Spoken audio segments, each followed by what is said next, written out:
Boa tarde, pessoal. É o Rafael, livreiro da Martins Fontes Paulista, aqui falando com vocês mais uma vez. Muito prazer em estar em mais uma live literária, dialogando sobre temas tão importantes, temas contemporâneos e mais uma vez com uma grande figura.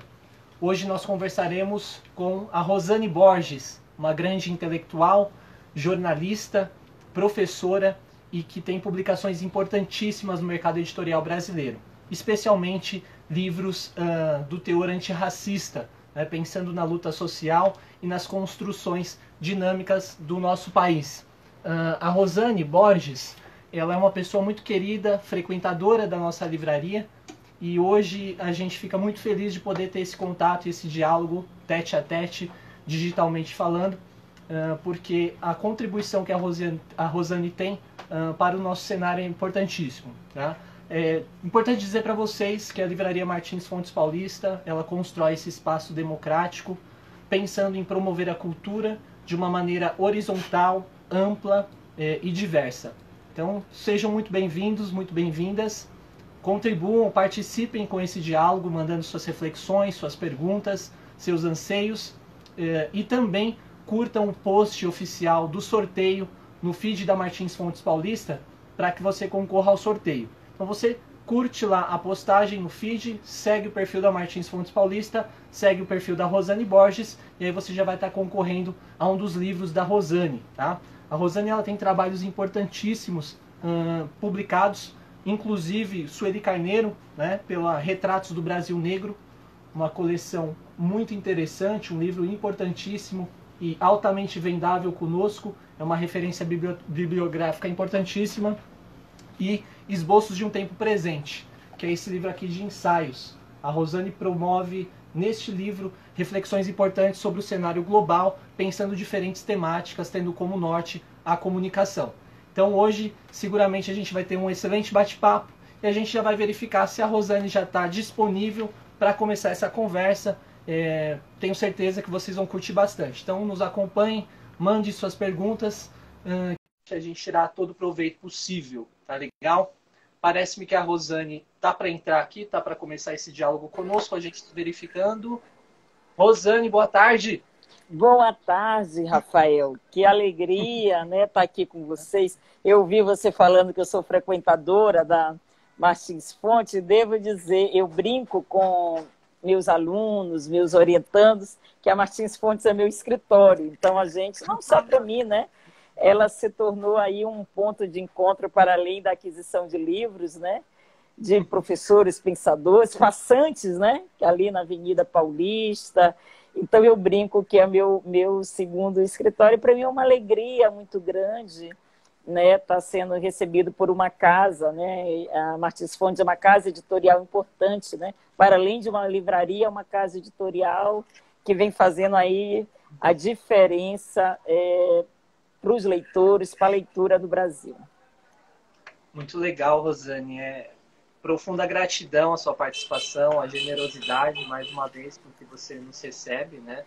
É importante também porque a nossa figura aqui, enquanto livreiro, frequentadores, leitores, é fazer uma construção de uma postura de resistência.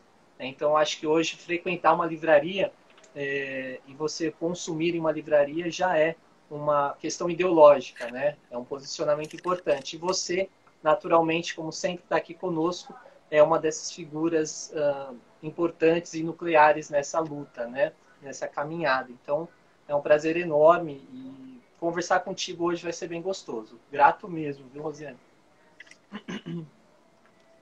Rosane, eu queria começar, na verdade, essa reflexão, esse momento de conversa, pensando no dia de hoje. Né? Hoje é 4 de fevereiro e aniversário da Rosa Parks. Né? A gente tem aí toda a tranquilidade em dizer que é uma figura importantíssima, né, no ativismo antirracista. Ela traz posicionamentos importantíssimos para a reflexão de uma cultura democrática e horizontal. E eu sei muito bem que você está trabalhando vários temas e a Rosa Parks ela sempre está presente, né, em vários momentos. Eu gostaria que você trouxesse para a gente o que esse momento representa, o que essa data representa para a luta antirracista, para a luta decolonial, e como que a gente pode tirar proveito e fazer reverberar os frutos dessa grande figura que é a Rosa Parks. Por gentileza, Rosane. Olha, realmente, assim, para a primeira pergunta, eu acho bem conveniente, né, para os nossos tempos, porque, veja, até postei hoje, eu coloquei no meu Instagram, dizendo que a Rosa Parks ela é um exemplo de uma ação revolucionária, né? Parece ser meio exagerado, meio megalômano, mas veja, uma senhora costureira que viveu o tempo da segregação racial, né? Que viveu o tempo da discriminação absoluta, né? Da destituição, da violação. Em um dia de dezembro, né, ela entra, pega o ônibus e diz que a partir daquele momento ela não levantará mais, né? Quando um homem branco, pede para ela levantar, que ali não era o lugar dela. A gente sabe que a ação da Rosa Parks não foi de um voluntarismo absoluto, né? A gente sabe que por trás da ação dela, naquele dia, já vinha sendo tecido organizações para dizer qual vai ser o momento, a hora H e o dia D, né? Essa foi a hora H e o dia D, não o que a gente ouviu esses dias aí. E aí eu acho que a Rosa Parks ela nos ensina, Rafael, ela nos ensina. Há muitas discussões que dizem assim, como é que a gente faz a evolução no mundo, né? E a gente procura as condições para ter as evoluções. Eu lembro que quando eu fazia graduação, a gente dizia assim, não, mas os Estados Unidos não é um país que vai ter revolução, porque eles são muito capitalistas, individualistas. O que a gente aprende, Rafael, ao longo da história e com a Rosa Parks, que a revolução ela precisa de uma condição básica. Ter alguém com espírito revolucionário. Ter um que diga assim, posso inclusive morrer pela causa. É isso que precisa uma revolução. Ela não precisa uma organização sistemática de meses, ela não precisa que a gente arrebane pessoas. Então, eu acho que a Rosa Parks, com o exemplo que ela deu, ela diz assim, claro, eu não estou querendo dizer com isso que as mudanças do mundo, elas devem estar nos ombros dos indivíduos, né? Ah, você, pessoa, não é essa concepção, né, do empreendedorismo, do individualismo, mas é dizer que a gente pode, a partir de uma ação individual, se insurgir e dizer não, né? Como ela disse, não, a partir de hoje não há ninguém mais que me faça levantar desse lugar. E veja, a ação da Rosa Parks, ela deflagrou o início da luta pelos direitos civis nos Estados Unidos, não foi pouca coisa, né? Foi o início do fim das leis segregacionistas. Então, eu acho que ela nos enche de esperança em tempos tão desesperançosos, tão cansados, né? De dizer que é possível a gente alimentar não apenas esperança, mas a transformação no aqui e agora, né? E uma transformação no aqui e agora que beneficie o conjunto todo que a gente chama de sociedade, de humanidade, de comunidade. Porque o que ela fez não foi uma ação para ela. Não foi dizer assim, eu estou cansada, vou sentar nesse ônibus. O que ela fez com aquela ação beneficiou não só a comunidade negra estadunidense, mas beneficiou todo mundo, emancipou a todos nós, né? E isso é fundamental. Grato pela resposta, Rosane. E é bonito, né, quando você salienta a necessidade de um espírito revolucionário. Né? Porque muitas vezes a gente fica preso em elaborações, elucubrações academicistas e cerebrais demais e acaba escapando, né, essa via da praxis, né, essa via da ação. Então é importante você dizer isso, porque muitas vezes a gente se sente um tanto impotente, mas a gente já tem um cerne, né, já tem uma semente disso sendo elaborado no nosso movimento interno, né, essa inquietação, essa resistência.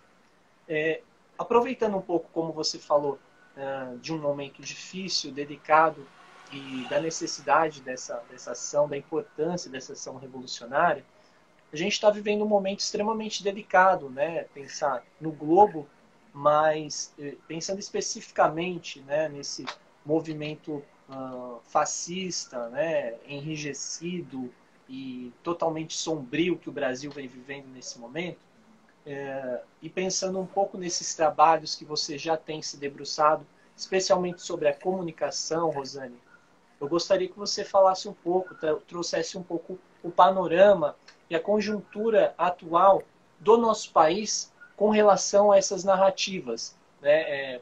Quais caminhos são possíveis e como você vê a condição do jornalismo, da disseminação midiática, o cerceamento das ideias, como isso está acontecendo para você, que é uma pessoa especialista, se debruça sobre esses fenômenos, consegue identificar e nomear.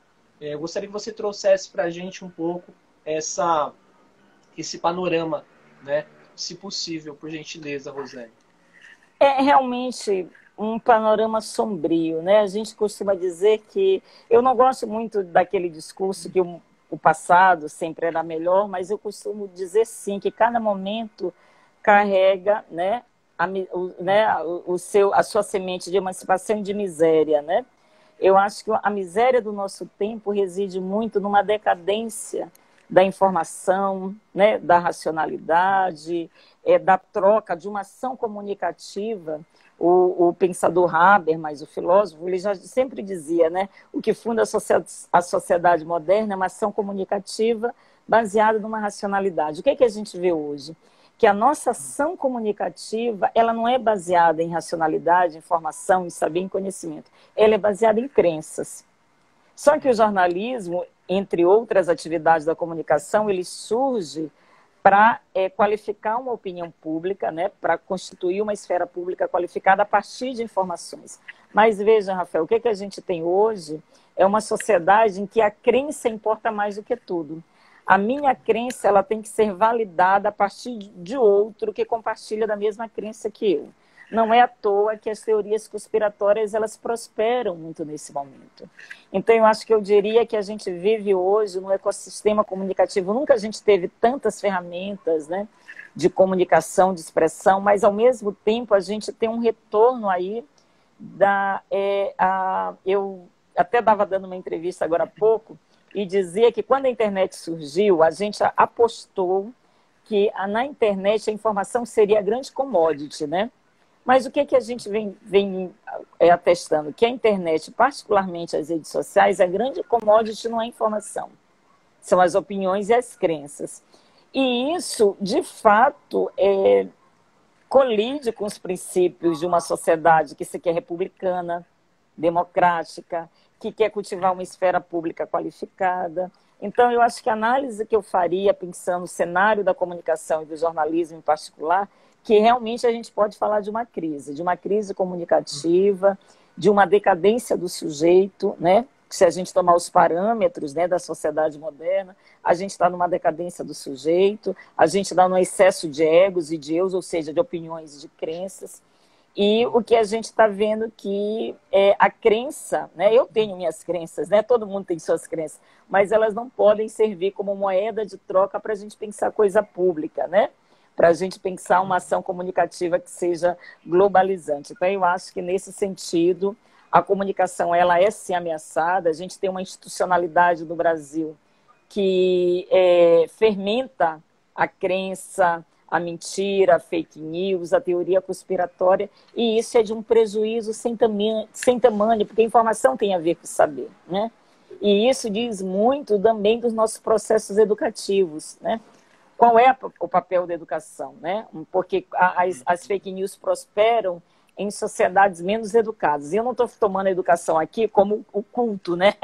O que fala bem não é isso. A educação no seu sentido mais simples, mas também mais complexo, no sentido freiriano, né? A educação que nos emancipa, a educação que nos faz humano. Então, eu acho que tá tudo muito ligado. E o alerta, o que irradia aí das redes sociais não é bom, né? É um prenúncio de algo muito, muito, muito sacrificante, né, para a nossa condição de seres humanos, de pessoas racionais, de seres sociais, né? Tudo isso a gente vem sacrificando. Sem dúvida. O Paulo, ele acaba de mencionar aqui, né, Rosane, reflexão perfeita. Ele, enfim, naturalmente, como quem está acompanhando, vê lucidez demais e coerência na sua reflexão, Rosane. E eu gostaria de aproveitar um pouco essa sua resposta e a gente pensar um pouco. Eu gostaria que você me dissesse em qual instância desse processo todo, uma espécie de cooptação, né, da sociedade, de crise epistêmica, de analfabetismo político, em qual instância a cultura colonial, esse discurso eurocêntrico, ele colabora para que haja essa degeneração educacional, essa dificuldade de haver uma educação de fato? Porque a gente tem países latino-americanos muito próximos, com uma economia muito mais singela, mas que tem uma construção educacional muito mais objetiva. Né? As pessoas vivem dificuldades, né, por conta da estrutura capitalista, mas elas têm uma consciência crítica. Né? Isso a gente vê na Bolívia, a gente vê no Peru, pessoas altamente engajadas, conscientes da geopolítica, das questões sociais e exteriores e por aí vai. Mas nós aqui no Brasil temos esse problema crônico. Eu gostaria que você falasse um pouco para a gente nesse sentido, onde que entra essa cultura colonial, existe uma preponderância nesse sentido também dessa herança escravagista, né, para manutenção desse desigual? Eu acho que sim, Rafael, porque um dos traços, e aí eu achei bem interessante você colocar aí em perspectiva nossos países vizinhos, um pouco para a gente se dar conta, né, para a gente ter parâmetro, o quanto realmente nós estamos perdendo, né? A perda, ela não se dá no sentido da competição, né? Mas no sentido de uma perda civilizatória.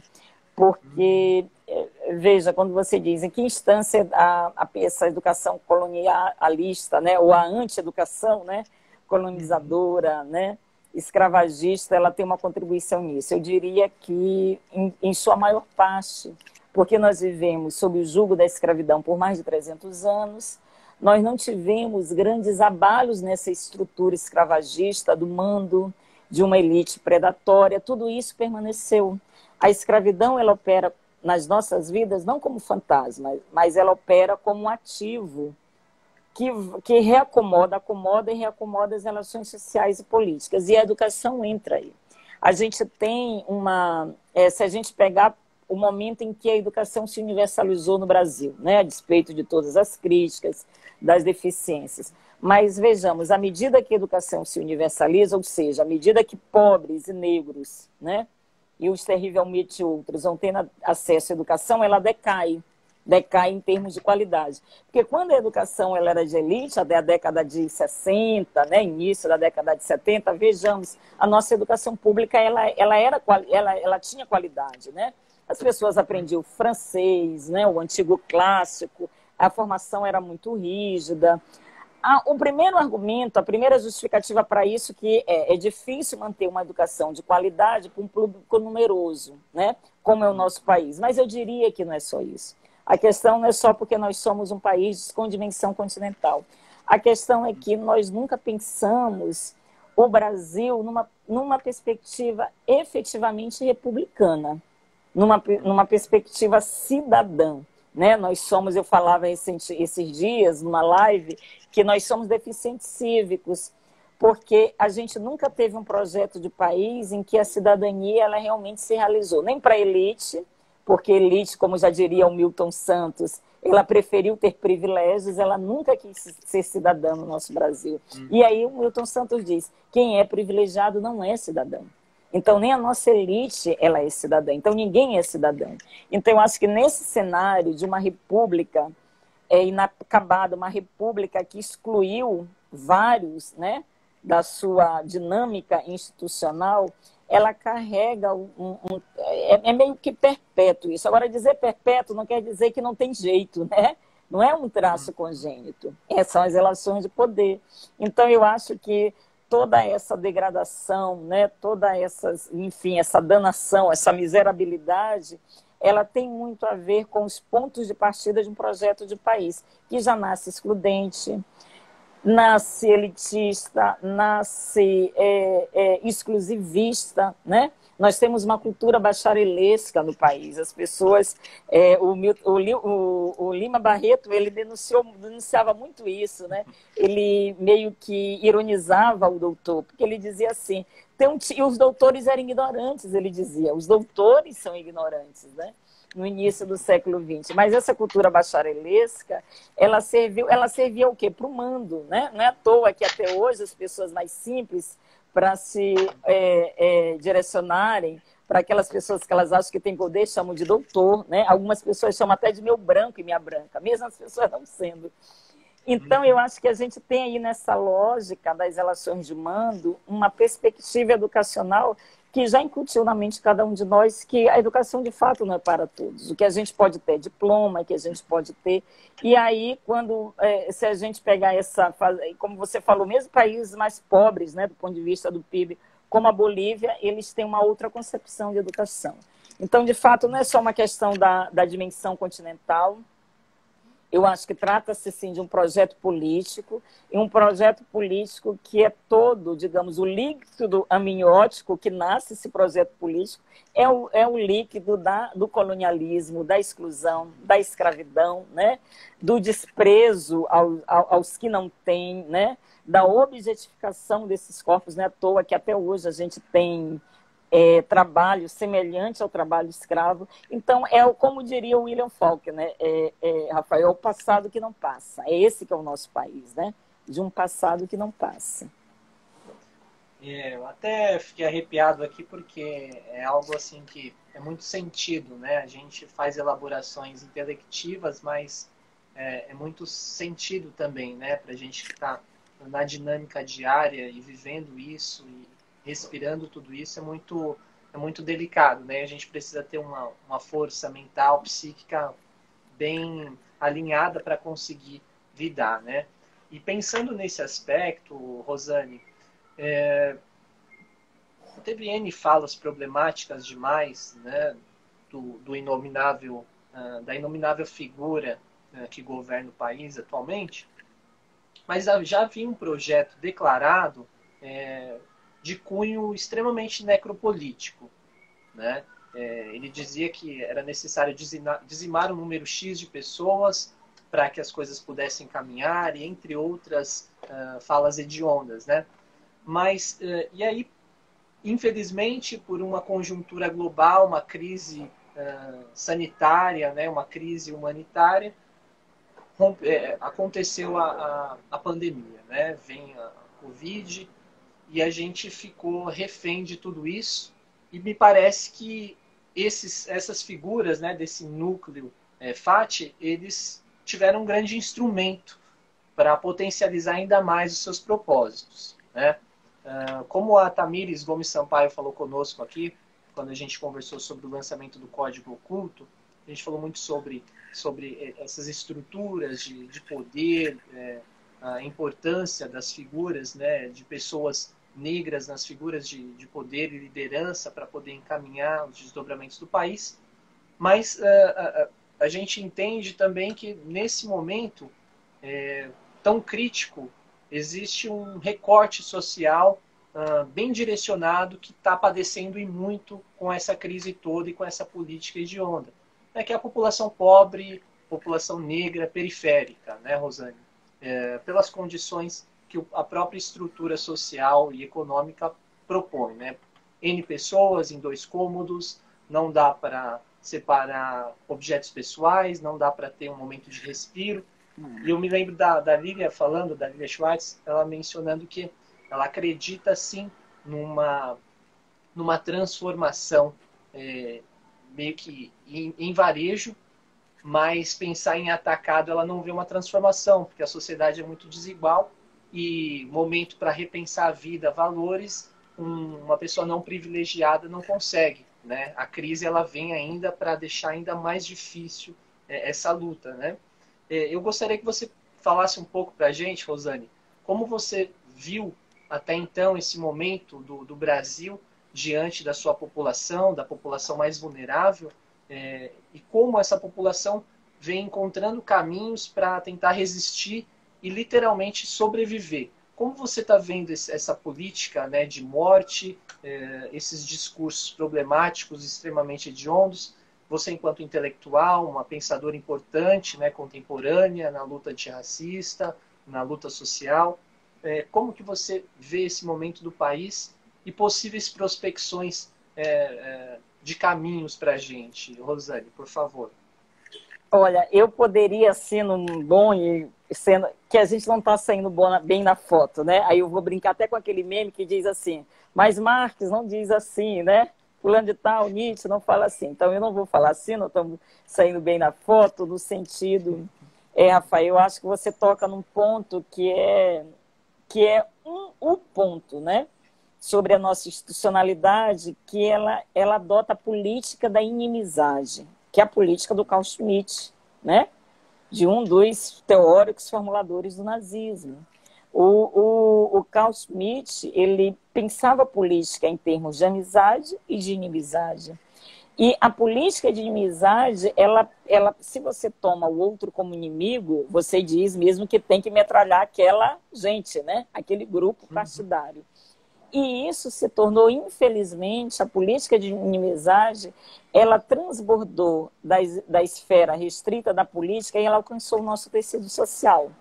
Mas muita gente, vocês que podem me escutar, e dizer assim, mas Rosane, isso sempre existiu, né? Os racistas de plantão, eu concordo. Qual é a diferença que a gente tem hoje, né? Eu não estou dando uma dialice, dizer, nossa, agora não. É dizer que a diferença de hoje é que essa política de inimizade ela foi sancionada. É esse que é o nosso perigo, né? A gente tem a maior expressão política do Brasil, quando ele vai votar pelo impeachment, ele faz alusão à tortura, e ele faz da pior forma possível, né? Em uma das discussões na casa, ele diz para uma colega deputada que ele não a estuprava porque ela não merecia, porque ela era muito feia. Gente, no mínimo, o mínimo que poderia ser acontecido era a cassação desse senhor. Mas vejam, ele continua sendo deputado federal, ele vira presidente da República. E aí, tem uma frase do Deleuze que eu gosto muito, Rafael, que ele diz o seguinte, que a nós, o que nos faz seres humanos? O que é o ser humano? Ele vai definir o ser humano nos seguintes termos, que o ser humano ele se faz no fato de que a nós, seres humanos, não é dado o direito de tudo dizer. Quando a gente tudo diz, abre-se todos os limites, né, da civilização, eles são da barbárie, eles são rebaixados. E aí a política da inimizade, ela se sustenta primeiro no tudo dizer, né? É muito uma apologia ao estupro, alguém está dizendo aqui a Eureka Traduções, né? E tantas outras coisas, né? Ou seja, aí a gente vai tendo, pelo tudo dizer, o horizonte do possível. Qual é o horizonte do possível? Inclusive da morte real do outro. É isso que a gente está vivendo aqui. Agora, a gente poderia, numa perspectiva mais globalizante, dizer que essa política de inimizade também não é algo só nosso. A política de inimizade está arriscando boa parte do planeta, porque rigorosamente, Rafael, todos nós somos perdedores do capitalismo financeiro. Perdemos. Eu costumo brincar que, tirante os burocratas de Bruxelas, né? Os advogados de Wall Street, os bilionários, os oligarcas, os donos das grandes corporações midiáticas, que é 1% no mundo, os 99% todos nós somos perdedores. E a perda, ela nos leva a uma sensação, assim, a gente procura o culpado pela perda. Meu filho não está mais na universidade pública porque tem pobre cotista. Isso cria a linha da inimizade, do ódio, da perseguição do outro. Então, o nosso Brasil está conflagrado até hoje, porque, primeiro, a gente não consegue dimensionar que é esse capitalismo que faz a gente ser perdedor, e não é o outro, não é o nosso vizinho. O que a Europa está vivendo hoje, né, com o endurecimento das leis de imigração? É isso. O estado de bem-estar social europeu, ele decai, né? Não é mais aquela coisa pós-Segunda Guerra Mundial, e a gente tem que segurar o pouco que nos restou, pois os estados-nação, né? Segurar para os cidadãos do estado-nação. Agora, como é que você diz que o outro não pode ter direito? Aí você tem que esculpir o outro, o imigrante, que é terrorista, o árabe na França que faz o que faz, né? O palestino extremista, o árabe, né? O africano que vê. Porque você não pode também, a boa consciência, ela tem que dormir tranquila. Então você tem que esculpir o outro negativamente. Veja, não sou eu que sou racista, né? Eles vêm aqui, atropelam a gente, eles são terroristas, não tem mais por que deixar essa gente entrar. Então, o que eu acho que o que a gente vê hoje, e aí voltando para o Brasil, Rafael, é um pouco a edição disso. É uma política beligerante, e aí os pobres, né, se a gente pensar. E aí, quem mais é afetado é a população pobre, porque a gente, inclusive, já entrou no mapa da fome, em termos materiais, 2021 prenuncia ainda o pior, né? Se não houver o auxílio emergencial, enfim, desceremos ainda mais, ladeira abaixo. E essa política da inimizade, ela vai afetando os desiguais, né? Os mais desiguais, os mais afetados pela desigualdade, né? Porque o fato deles viverem nas bordas e nas franjas, eles também vão sendo culpabilizados por essa vida miserável que eles vivem, né? A culpa é de vocês. Além de não ter, a culpa é de vocês. Então, eu acho que a gente tem um cenário, no mínimo, apavorante, um cenário em que essa política de inimizade ela se torna tônica. Agora, falar em política e falar em inimizade, a morte da própria política. E eu não estou querendo dizer com isso que a política é sempre fofinha, porque o próprio Hegel, o Attila Bembe vai dizer que a política é uma forma de desrazão, né? A política, o Jacques Rancière, ele vai dizer que a política é o conflito. Quando eu estou falando em inimizade, já que a política é o lugar do conflito, não é um conflito, né? A inimizade significa dizer que as mediações elas foram esgotadas, e a política é um exercício da mediação. Se não há mediação, portanto, eu decreto a morte do outro, a interdição da voz do outro, né? Porque ele é inimigo, né? É a esquerda degenerada, essas feministas que vêm com ideologia de gênero, esses pretos que vêm com essa política de cotas, com vidas negras importam. O que é isso, gente? Todas as vidas importam.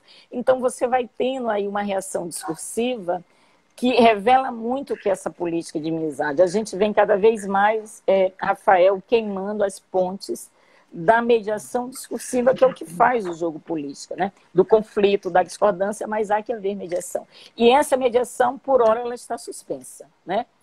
Eu não tenho dúvida que eu e muitos de nós, eu suponho que você, estamos nesse momento do outro lado da trincheira. Nós somos inimigos. Não tenhamos dúvida disso. O que é lamentável, né? É lamentável, duro de enfrentar, mas deve ser enfrentado, né, Rosane?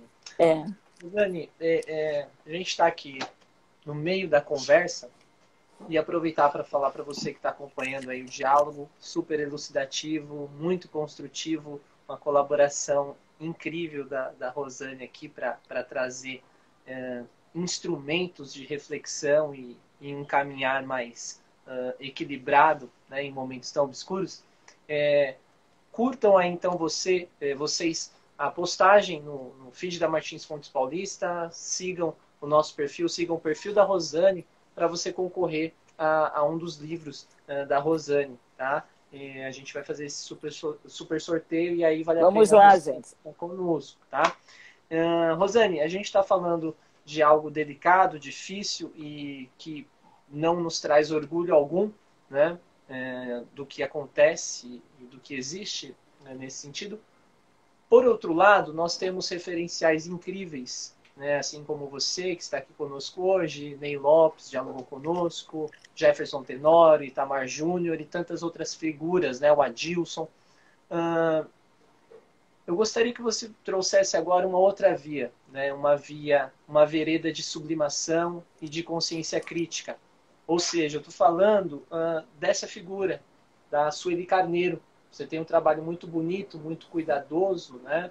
Que saiu pela coleção da Selo Negro, o Retratos do Brasil Negro. E a gente tem aí, nesse momento, acho que um crescimento, um agigantamento, né, dessas publicações, desses livros. A gente tem muitos autores importantes nessa discussão, né, anticolonial, decolonial, antirracista. E eu gostaria que você trouxesse um pouco para a gente o quão fundamental é, né, o trabalho da Sueli Carneiro no seu trabalho intelectual, acadêmico, mas também nessa nuance da praxis, né, do engajamento do dia a dia, porque a gente sabe que ela tem um trabalho importantíssimo e fundamental, mas para quem ainda não conhece, o porquê é fundamental ler Sueli Carneiro nos dias de hoje. Rosane, por favor.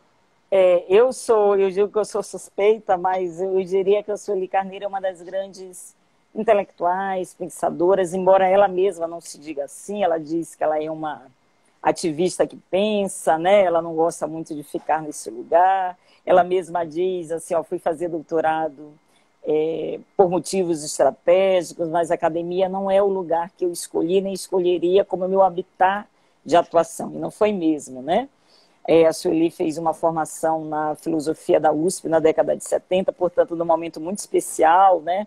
Numa década, né, muito dura, muito difícil, e que a filosofia da USP ali tinha, né, ainda tem, mas tinha ainda mais essa centralidade no pensamento brasileiro. Mas também ela se forma, né, ela é forjada a partir da leitura que ela faz de outras mulheres negras, como Lélia Gonzalez, que foi uma formadora dela, né? Ela ouve a Lélia Gonzalez na década de 70, quando ela estava iniciando na militância, e ela diz, olha, quando eu crescer eu quero ser igual a essa mulher, que era a Lélia Gonzalez.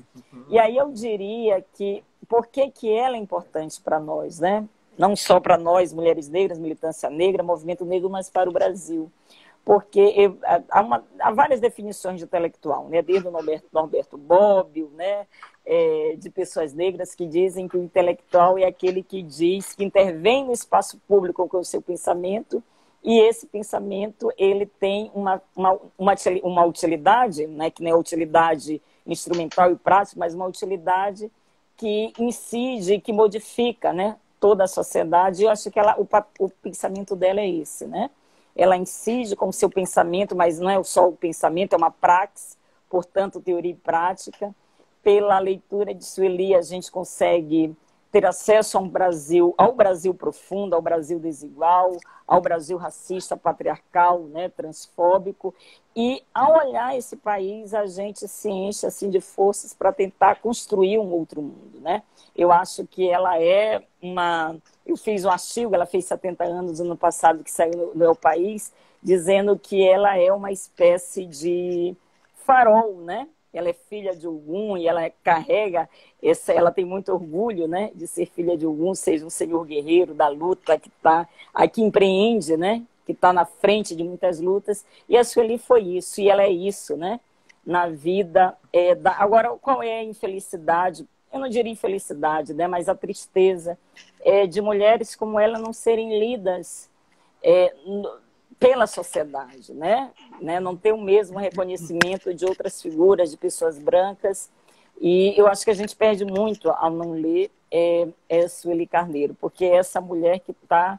Eu digo que ela é uma filósofa do contemporâneo, porque ela olha para o seu tempo. O George Agamben tem uma definição de contemporâneo, né? E eu pego dele. Ela olha para o seu tempo e ela nega o seu tempo. Só que ela não é nihilista, ela não é uma negação dizer que vira as costas. Ao negar o tempo dela, ela ama tanto o tempo dela que ela olha a obscuridade e ela diz assim, eu quero mais luz, porque é isso que o George Agamben diz. Ele diz, olha, o contemporâneo, ele necessariamente, não é que ele não gosta do seu tempo, ele nega porque ele está tão profundo no seu tempo que ele vai ver a miséria do seu tempo. Então ele vai ter que negar para dizer, eu quero que seja melhor. E eu acho que Sueli ela é contemporânea nesse sentido. Tem uma discussão sobre os filósofos. O Lukács criticava muito os filósofos da escola de Frankfurt, na história do Hotel Abismo, né? Que dizia que eles faziam críticas, mas eles estavam do hotel olhando a queda irrefreável do mundo. Eles não interviam no mundo. Eles só faziam teorias sobre aquela queda, né, cultural ali na metade do século XX. O Adorno respondia, olha, eu não imaginava que queriam fazer da minha teoria, usar minha teoria com coquetel Molotov. Mas eu acho que a Sueli ela é uma filósofa que ela pensa, ela age, né? Ela não está ali no Hotel Abismo, ela não só está fazendo filosofia, então ela é realmente uma pensadora que todas nós devemos conhecer, porque ela intervém no seu tempo, esperando, como diz o Carlos Drummond de Andrade, que talvez um dia as coisas melhorem. Quanto à lucidez e lirismo, né, Rosane? Se faz necessário, né? A consciência crítica, mas também essa possibilidade de ter um respiro sublimante, né? Você citou, Rosane, a Lélia, e eu já estava preparado aqui para colocar a Lélia, né, em Olha que a pauta. gente não combinou nada, né? E de fato, né, eu tenho uma fala do Luiz Antônio Simas que é bem interessante, né, quando ele fala sobre a questão difícil de ser brasileiro e brasileiro na atual conjuntura, mas algo que lhe dá muito orgulho é a brasilidade, né, a riqueza da brasilidade, né, isso é motivo de orgulho. E eu fiquei pensando, né, nessa figura da Lélia, especialmente a partir de uma fala da Angela Davis, né, que ficou muito conhecida quando ela fala para o público brasileiro, né, em uma apresentação que de certa forma não se faz, ela não entende o porquê ir buscar nela Angela Davis em autores de fora, quando nós temos uma figura assim altamente representativa, importantíssima na construção até dela mesma, Angela Davis, que é a Lélia Gonzalez, né? E sabe-se que até o dado momento ela tinha uma dinâmica de grande desconhecimento no mercado editorial, nas livrarias, e isso passou a ser revalorizado, né? Nesse momento de tantas publicações interessantes, a gente tem hoje como altamente vendável e extremamente importante no acervo da livraria os textos da Lélia, né? Especialmente o último que sai pela Zahar, né? Pela E, Zahar. e pela Zahar, um textaço. E um dos eixos ali da Lélia, né, Rosane, é a perspectiva que ela tem do feminismo, né, de uma maneira o feminismo negro, mas ela faz uma construção muito bem elaborada, né, do afro-latino-americano, né, um feminismo afro-latino-americano. E você, como grande conhecedora, pesquisadora, ativista, né, uma pessoa importante dentro do movimento, eu gostaria que você trouxesse um pouco para a gente o que ela traz de sui generis, o que ela traz de importante em fazer essa leitura. Porque a gente tenta fazer aproximações e compreensões quando lê um Fanon, né, quando lê Mbembe, a própria Angela Davis, a Bell Hooks, mas existe algo específico que trata das peculiaridades do Brasil, né? Nesse sentido, o que a Lélia traz assim de importante para a nossa sociedade, né? Especialmente mulheres negras, mulheres periféricas, mas o que ela constrói, qual que é a preponderância dessa peculiaridade, que ela traz de novo nesse olhar? Por gentileza, Rosane. Olha, Rafael, é interessante como o que você pergunta, porque às vezes quando a gente reconhece pensadores, né, intelectuais da diáspora, a gente coloca todos eles num mar indistinto, né? Ah, são todos intelectuais negros, sem divisar o que cada um aporta, né? Do ponto de vista da sua singularidade, do seu percurso intelectual, de reflexão e pesquisa, né? Você tocou bem no nome do Attila Mbembe, que a gente procura, né, situá-lo aí nesse painel.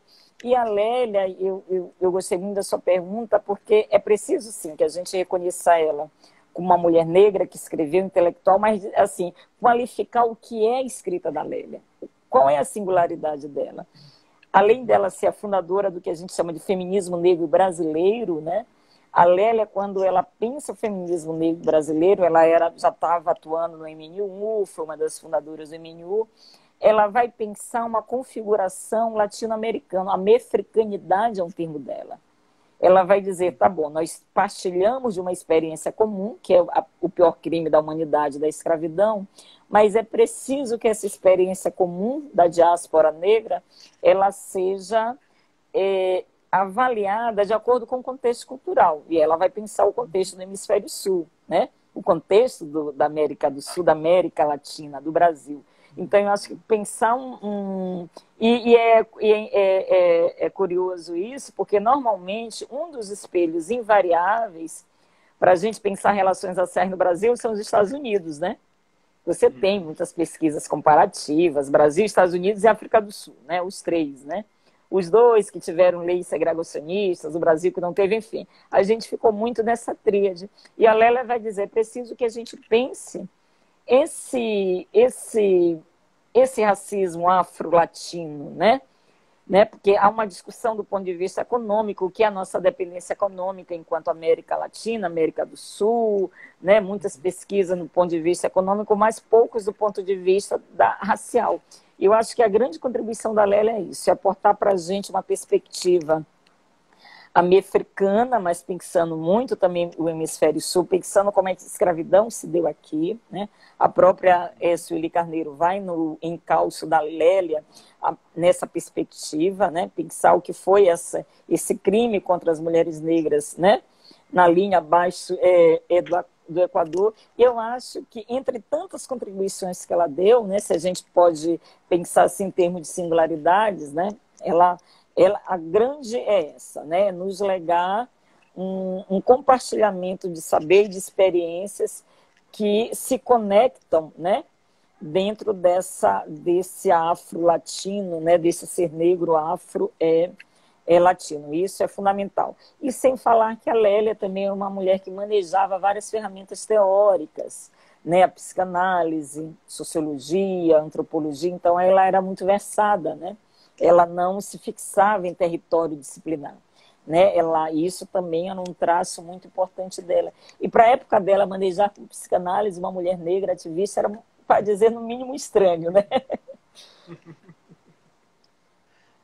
Rompendo... E lacaniana, psicanálise lacaniana. É interessante isso, né? Porque é uma presença de extrema ruptura, né? De uma proposição de desconstrução de paradigmas problemáticos, né, na cultura do país. Isso é muito, muito bonito, né, o que você traz. Eu estava lembrando disso também porque você trata um pouco da Lélia nesse livro que eu quero mostrar aqui para a galera que está acompanhando, que é o Esboços de um Tempo Presente, né, que saiu pela Malê. Você traz ensaios e reflexões bem importantes que vão dialogar, né, com a cultura midiática, com a política, a discussão de gênero. E é uma leitura que, por mais que entre em tocantes delicados, é uma leitura muito fluida e gostosa de ler, né? Tem uma galera que costuma dizer assim que, sobretudo livreiros, né? Eles reproduzem o seguinte, que é o tipo de livro que você lê e se sente mais inteligente depois que você termina. E é pensando nisso que essa leitura foi muito profícua para mim, né? Acrescentou muito. E o que eu quero te perguntar, Rosane, na verdade, é que na elaboração desse trabalho que você tem, você vai para o cinema, você vai para diferentes áreas disciplinares, né? Você falou desse caminho que a Lélia traça, e a gente sente muito isso também nesse movimento seu, né? Nesse processo seu de construção do pensamento e democratização do mesmo. Como que é para você, Rosane, esse caminho, né? Interdisciplinar, rompendo fronteiras e barreiras, sendo uma intelectual negra, né? Em um momento assim bastante peculiar também, difícil. Como que é para você transitar nesses gêneros distintos, nesses temas distintos e poder sentir que isso está reverberando, né? Como que é esse processo de criação para você trazer tudo isso para a gente? Olha, ao mesmo tempo é desafiante, mas tem um pouco de doloroso, né? Eu sou realmente meio anárquica, embora o meu território, digamos, disciplinar seja o campo da comunicação, a gente precisa estar em caixinhas, né? Para as instituições de pesquisa, né? CAPES, CNPq, né? Você tem que estar ali. Mas eu costumo dizer que embora eu esteja nesse lugar, comunicação, visualidades, né? Imaginário, desse lugar eu também escapo para outras fronteiras, e aí eu gostei, e assim, para mim é até uma honra você, embora eu não esteja à altura dela, da Lélia, mas eu faço esse movimento, eu procuro, eu costumo dizer que eu sou uma curiosa, né, Rafael? Então, nesse sentido, eu procuro ler de tudo, né, e quando eu tenho alguma suspeita que eu posso falar sobre aquilo, eu falo, eu escrevo, né? Mas eu tento ler de tudo. E isso é um exercício, porque, veja, para as pessoas, para as mulheres, e particularmente para as mulheres negras, isso é um exercício audacioso, né? Quem lhe deu o direito de sair, primeiro, já estar nessa caixinha, de sair dessa caixinha e falar de várias coisas. E às vezes a gente paga um preço muito alto, né? por essa escolha, mas primeiro, eu me sinto confortável nessa escolha, como a gente diz em São Luís do Maranhão, que eu estou agora, inclusive, aqui, eu não estou em São Paulo. A gente, o maranhense, ludovicense, gosta muito de chamar as pessoas de saliente, né? Então, eu diria que eu sou saliente, né? É uma expressão que é muito nossa. Então, é uma saliência e eu acho que, de certa forma, é uma espécie de, não apenas de afronta, né? Mas é um pouco, porque a recuperação da humanidade pelo pensamento, Rafael, passa de uma afirmação nossa de dizer, eu posso falar da questão racial, não só posso como quero, como autoridade, mas eu quero falar de qualquer outra coisa, né? Eu sou comunicólogo, eu posso falar de semiologia, eu posso falar de cinema, claro, desde que né, eu tenha estudado para tanto, né? Não é eu posso falar de tudo das redes sociais, não é isso. Então, eu acho que esse exercício, e às vezes uma mulher negra, ela surpreende quando ela fala de várias coisas, porque as pessoas acham que quando a gente tem autoridade da fala, é para falar das dores, do racismo, do sexismo, do patriarcado. Todas as outras coisas você não pode falar. Daí porque quando a gente abre a televisão, quando você vê especialistas falando da vida comum, quase não tem pessoas negras. Aí quando tem um problema do racismo, o jornalismo chama a gente, né? Os colegas jornalistas. Recentemente a gente viu a experiência do George Floyd, né? Que aí as bancadas das grandes TVs encheram as bancadas de comentaristas negros. Eu mesmo, na época, quase todo dia estava dando plantão, ora uma TV. Mas depois do George Floyd a gente saiu. Não estamos mais. Ou seja, parece que nós não temos autoridade e legitimidade de falar o comum do mundo. Eu acho que esse exercício intelectual, quando ele se dá a partir de uma honestidade intelectual, de você ler antes, né? De você, enfim, estudar, é terrível porque ele interdita as nossas vozes. Então, eu acho que esse meu trânsito inconscientemente, eu não faço isso de maneira consciente, mas é uma forma inconsciente de eu dizer assim, olha, eu posso falar de tudo que eu acho que eu devo falar, não só do racismo, não só, né, do negro na televisão, um pouco do que o Steve Biko, o livro do Steve Biko, que é lindo o título, Escrevo o que Quero, né? Então eu acho que isso é uma forma também de humanidade, a gente escrever e falar o que a gente quer. Uma mulher negra, um homem negro pode falar de astronomia, pode falar de sexo dos anjos, pode falar da temperatura ambiente e não apenas da morte da juventude negra, da violência obstétrica contra as mulheres negras. Emociona, né, te escutar, Rosane, não tem como, porque é isso, é o que eu acredito enquanto ser humano, né? O poder libertário da palavra, do pensamento, né? E o alcance revolucionário que isso Sim. tem. Leitores, leitoras sabem muito bem como funciona isso, né? Pelo menos sente muito bem como isso funciona, que é transformador, né? E a gente está nessa batalha diária e nesse combate e resistência diário, né? Um aviso para a galera que está acompanhando até então, gratíssimo aí pelas reflexões, pelas elucidações, pela contribuição. É fundamental que vocês participem conosco. Dizer para vocês curtirem lá a publicação no feed da Martins Fontes Paulista, do sorteio, para você concorrer a um livro, né, da Rosane Borges. Então você curta a postagem, siga o nosso perfil, siga o perfil da Rosane, e compartilhe também esse diálogo com seus amigos, suas amigas, porque a contribuição da Rosane aqui hoje é fundamental para a gente poder ampliar um pouco a nossa compreensão de mundo, né, e agregar reflexões e instrumentalizar melhor a nossa jornada, né? Rosane, nós estamos aqui com 53 minutos de diálogo, a nossa proposição... Nossa, nem parece, né? Não parece. Uma delícia a conversa, você é um amor de pessoa, extremamente generosa, extremamente, enfim, é um encanto de pessoa, então, assim, passa muito rápido. Mas antes da gente findar, Rosane, eu quero te pedir uma coisa que eu acho que cabe a mim, eu estou sentindo isso, acho que você pode, com toda a sua generosidade, trazer para a gente. Para as considerações finais, Rosane, eu gostaria que você trouxesse uma fala entusiasta, que você consiga pensar numa vereda possível de caminho, de posicionamento, de engajamento, né, na atual conjuntura, o que você nos aconselha, né, enquanto uma intelectual, uma pensadora contemporânea, uma professora gabaritadíssima e, sobretudo, um grande ser humano? O que você aconselha neste momento tão obscuro, tão difícil, ainda de isolamento social, uma crise pandêmica imensa? Quais caminhos percorrer nesse momento, Rosane? Aonde encontrar esse equilíbrio? Onde encontrar essa força? Onde encontrar esses instrumentos para seguir essa jornada de resistência? Eu vou ser meio sucinta. Eu vou usar uma palavra, Rafael, uma frase, que eu acho ela uma das coisas mais bonitas, que a gente deve isso aos movimentos libertários da década de 60, precisamente ao 68, né, o que foi o 68, que era uma frase que dizia o seguinte dos jovens: sejamos realistas, peçamos o impossível.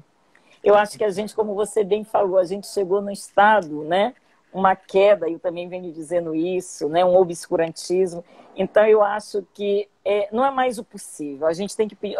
Tanta coisa foi subtraída que eu acho que é esse que é a nossa reivindicação, né? E eu acho que pedir o impossível é a gente pensar, inclusive, que outro Estado que a gente quer. A gente não está mais na dimensão de dizer vamos voltar às políticas públicas, do ponto de vista da política institucional. É que tipo de Estado que a gente quer.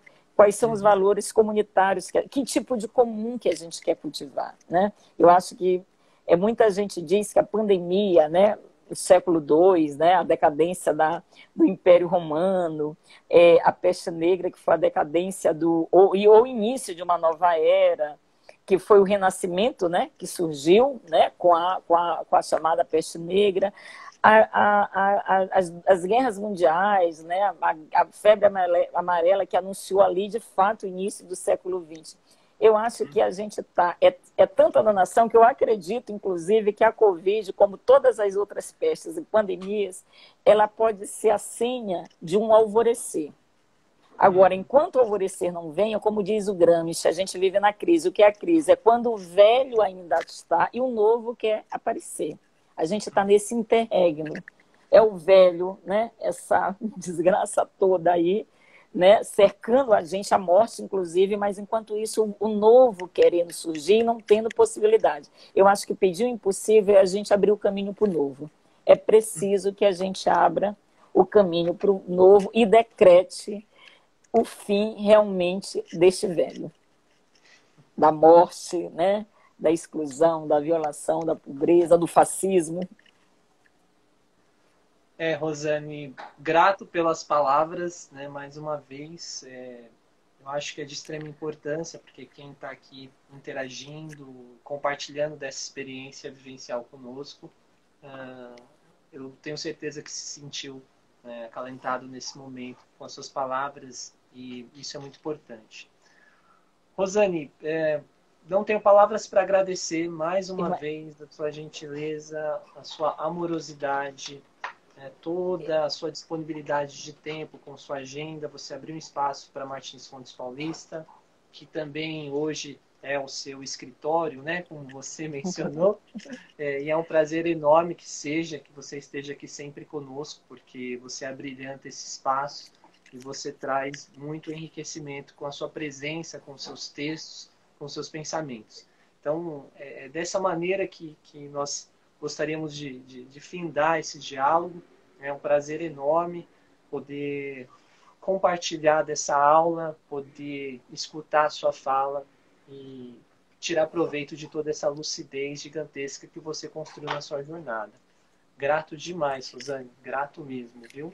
Eu que agradeço, e quando tudo passar, eu acho que mês que vem eu devo estar de volta em São Paulo, e quando a pandemia permitir, às vezes permite, né? Eu já passei pela livraria algumas vezes, fazer uma visita, que de fato a Martins Fontes vem sendo aí um farol também em tempos, né, de cerco às práticas de leitura, às livrarias. Então eu acho que vocês também devem ser sempre vistos como uma casa que está aí resistindo, né, em meio a esse cerco ao livro e à leitura. Bom, pessoal, grato por vocês estarem conosco, grato pela interação, pela participação. essa live literária incrível e super prazerosa fica disponível para vocês no feed da Martins Fontes Paulista e no nosso canal do YouTube também. Teremos aí na próxima semana o Cacauerá, então o diálogo vai ser tão profícuo quanto, né, temas Maravilhoso. Os povos originários, né, e diálogos importantes, contemporâneos, necessários também. Então, espero vocês na próxima semana. Grato demais, Rosane. Fiquem bem, boas leituras e continuamos aí na resistência, não é isso, Rosane? É isso, resistindo sempre. Obrigada, tá, Rafael? Muito grato, Rosane. Gratidão profunda. Até mais ver. Até mais ver. A gente se vê pelos corredores da Martins Fontes Paulista, isso, né? Eu enchendo o saco de vocês perguntando pelos livros. É um prazer enorme. Até mais, galera. Até mais, Rosane. Gratidão. Até, um abraço. Tchau. Gratidão.